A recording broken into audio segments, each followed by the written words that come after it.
Minister, I'd like to call you to read our statement, please. Yeah, thank you very much, Crispy.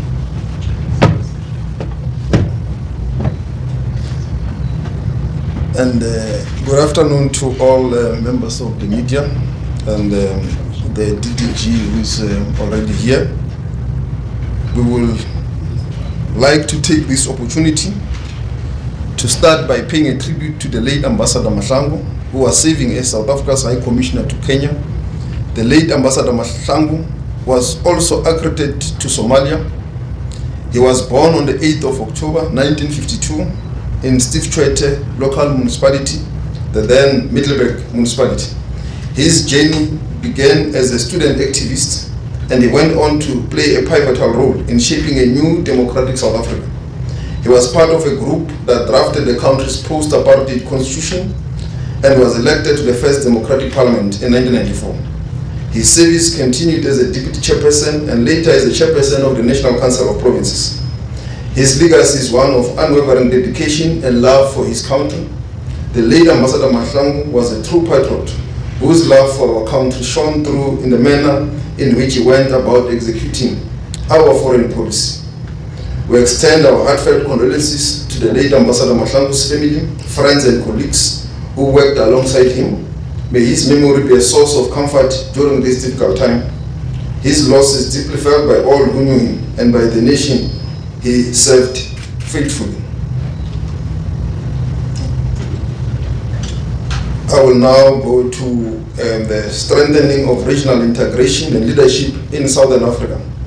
South Africa's leadership role in the Southern African Development Community has been significantly reaffirmed with this election as the incoming deputy chair of the SADC Troika during the 45th Ordinary Summit of the Heads of State and Government held on the 17th of August 2025 in Antananarivo in Madagascar. With Madagascar assuming the chairship, South Africa is now positioned to chair the organization from August 2026. This election, alongside the chairship of the Southern African Customs Union, provide a strong platform for South Africa to drive the SADC regional integration agenda forward, particularly in the areas of economic and trade cooperation. The 45th SADC Summit addressed a range of critical issues, including political and security stability, resource mobilization, infrastructure development, industrialization, food security, health and gender mainstreaming. At the summit, South Africa signed 4 legal instruments to strengthen human rights, harmonize industrial policies, improve data integrity, and deepen cooperation in the tourism sector. South Africa continues to closely monitor and engage on the security situation in the various regions of the continent. A delegation led by the Deputy Director General for Africa, Ambassador Tebogosi Okoro, recently visited Burkina Faso, Mali, and Nigeria to gain first-hand insights into the dynamics in the Sahel region, a critical step in informing our ongoing diplomatic efforts. Once his full report has been comprehensively engaged within government, we will announce further measures in this regard. In the Great Lakes region, South Africa remains gravely concerned about the humanitarian and the security situation in the Eastern Democratic Republic of Congo. Despite peace agreement, fighting between the M23 rebel groups and the DRC armed forces persists. South Africa welcomes international efforts but emphasizes that a sustainable solution must be African-led and inclusive of all local actors. South Africa continues to contribute military personnel and equipment to the United Nations Organization Stabilization Mission in the DRC, well known as MONUSCO, particularly the Force Intervention Brigade, in support of the DRC's efforts to achieve stability and reconstruction. South Africa is also actively involved in the African Union High-Level Ad Hoc Committee on South Sudan, a body we chair. We reiterate our call on all South Sudanese stakeholders to fully and effectively implement the revitalized peace agreement on the resolution of conflict in the Republic of South Sudan, to bring an end to the suffering of the civilian population and to take South Sudan to its first democratic elections. South Africa is extremely troubled to witness the devastating and wanton fighting in the Republic of Sudan. This conflict comes at a time when the region's security situation is deteriorating. The signing of political framework agreement between the civilian political forces and the military institution in Sudan on the 5th of December 2022 was a first critical step towards the formation of a civilian-led transitional government. The deterioration of the security and the humanitarian situation is regrettable. As a matter of urgency, there must be unconditional cessation of hostilities, which will be the first step to a comprehensive response to the humanitarian crisis that is currently unfolding in Sudan. With regards to cultivating strategic bilateral and multilateral partnerships, despite existing challenges, South Africa maintains robust and cordial relations with key global partners. The United States of America, South Africa and the United States continue to engage at the highest level, as evidenced by the recent teleconference between President Ramaphosa and President Trump. While discussions on issues such as the 30% unilateral trade tariffs imposed by the US highlight areas of concern, the bilateral relationship remains resilient and continuing in terms of engagements. We continue to hold several strategic meetings at various political and government levels, including recent meetings that were held by the Charge d'Affaires of the US, Mr. David Green, with myself and our various ministers in government. Deputy Minister Boots and his counterpart, the Deputy Secretary of State, Mr. Christopher Landau, also engaged via a video conference recently discussing matters of mutual concern, including trade, geopolitical issues, and domestic matters. These engagements are ongoing, and later this week, we will be hosting a US congressional staff delegations from the House of Foreign Affairs Committee. As you are aware, I also had engagements with Mr. Bulof, President Trump's advisor on the African continent, on domestic matters ranging from broad-based black economic empowerment, the Expropriation Act. We continue to reiterate that these are matters which are firmly within the grasp of the South African people and its sovereignty. Furthermore, in relation to the assertion of human rights violation as contained in the latest US Human Rights Report 2024, we reiterate that the allegations of state-sponsored violations of human rights are not factual. As highlighted previously, according to the South African Police Service's official statistics on rural safety for the fourth quarter of 2024-2025 financial year, 1 January 2025 to 31 March 2025, a total of 6 murder cases were reported in farming communities. A breakdown of the victims reveals that these crimes are not targeted against a single racial group. For example, 3 victims were employees in the farm, 1 victim was a farm dweller, and 2 victims were farmers. And you know the racial profiles of these type of victims. We know that most of the employees in the farm areas are black, and most of the farm dwellers are also usually black. The 2 victims who were farmers, you also know they are usually white in South Africa. These figures underscore that violent crime in rural areas affects everyone who lives and works on farms and related rural areas. While the loss of any life is a tragedy, these statistics do not reveal a pattern of action driven by inflammatory racial rhetoric against a specific community, or that it is racially motivated. These statistics are continuously being reviewed every quarter with inputs from all the stakeholders in rural safety landscape. Engagements with the European leaders. President Ramaphosa recently held a teleconference with President Zelensky of Ukraine, President Emmanuel Macron of France, and President Alexander Stubb of Finland. Additional calls with other European leaders will follow in coming days and weeks to discuss key international developments, including the ongoing situation in Ukraine and Russia.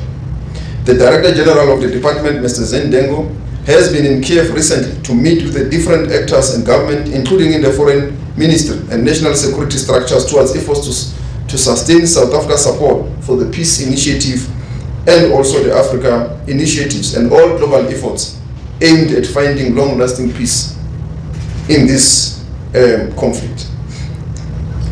Middle East and Asia. South Africa reiterates its calls for an immediate ceasefire in Gaza. The continued killing of Palestinians has risen exponentially, and we maintain that a ceasefire is necessary to halt the humanitarian crisis.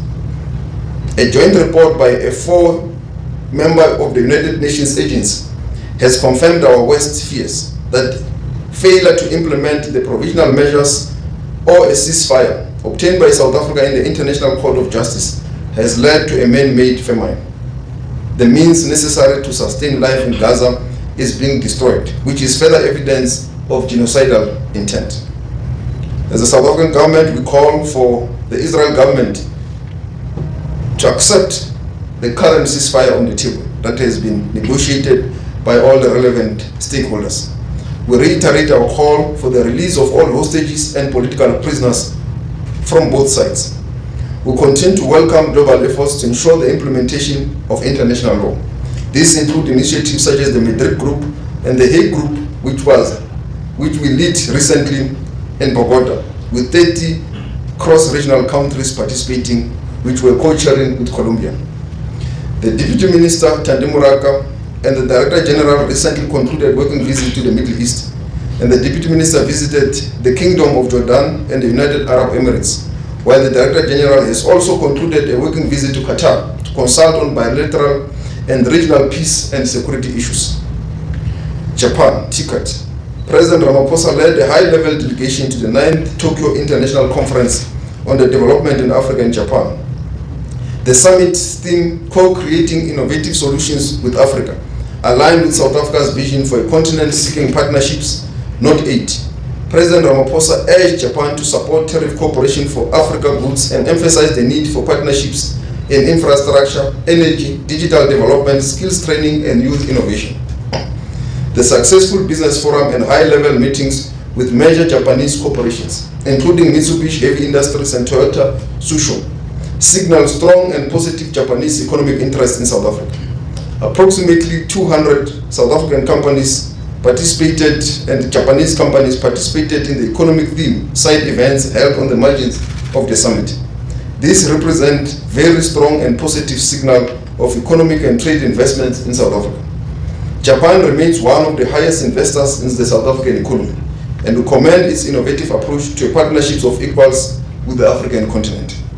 South Africa will continue to leverage its diplomatic influence to advance national interests, contribute to regional and continental stability, and build a more just and a prosperous world. South Africa's G20 presidency has entered its last 100 days. These past 8 months have seen significant work being undertaken in both the Sherpa and the finance track, with 87 of the 132 officials meetings on the calendar already having taken place. South Africa is well on its way in preparations towards hosting a successful G20 summit for the first time on the African soil. And we want to commend all government departments and the private sector that hosted some of these very successful meetings across the country. 87 meetings is no child's play, and all of them have been incident-free, and they have happened across the breadth of the country, which has also showcased some of our very good and beautiful tourist destination, but there's also been decisions. Currently, only G20 working groups assist with negotiations on ministerial declarations and outcomes. Under the Sherpa track, 2 G20 working groups have already successfully adopted G20 ministerial declarations: the Development Working Group and the Employment Working Group. These outcomes were adopted on the 25th of July 2025 and 31 July 2025 respectively. The next round of ministerial meetings will take place in September 2025. Under the finance track, the 4th G20 Finance and Central Bank Deputies meeting took place on the 14th to the 15th of July, followed by the 3rd G20 Finance Ministers and Central Bank Governors meeting that took place on the 17th and 18th July 2025 in Durban, South Africa.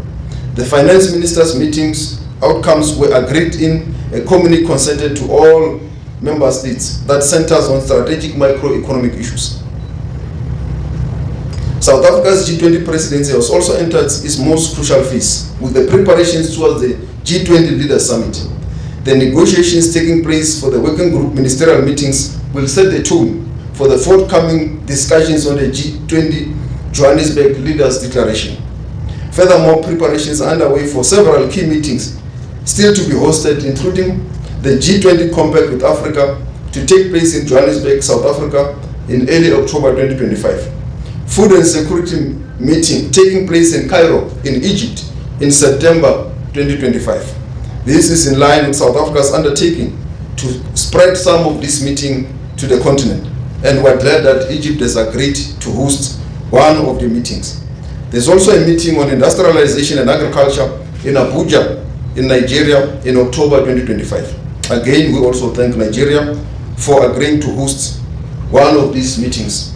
This shows our commitment to ensure that the African voice is heard and does play a role in the hosting of the G20. The second G20 Foreign Ministers meeting is scheduled to take place on the 25th September on the margins of the UNGA 80 High-Level Week in New York at the United Nations headquarters.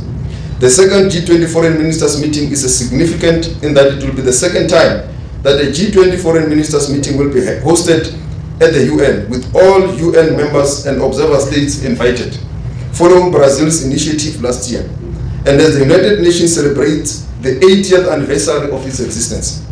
As the premier forum for international economic cooperation, the G20 has a pivotal role to play in contributing to UN efforts aimed at creating an economically prosperous world that contributes towards the sustenance of global peace.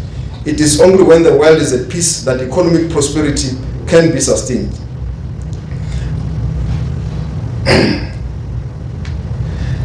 Regarding the G20 Social Summit, preparations are underway to ensure the G20 Social Summit is successful, with wide attendance and participation from civil society.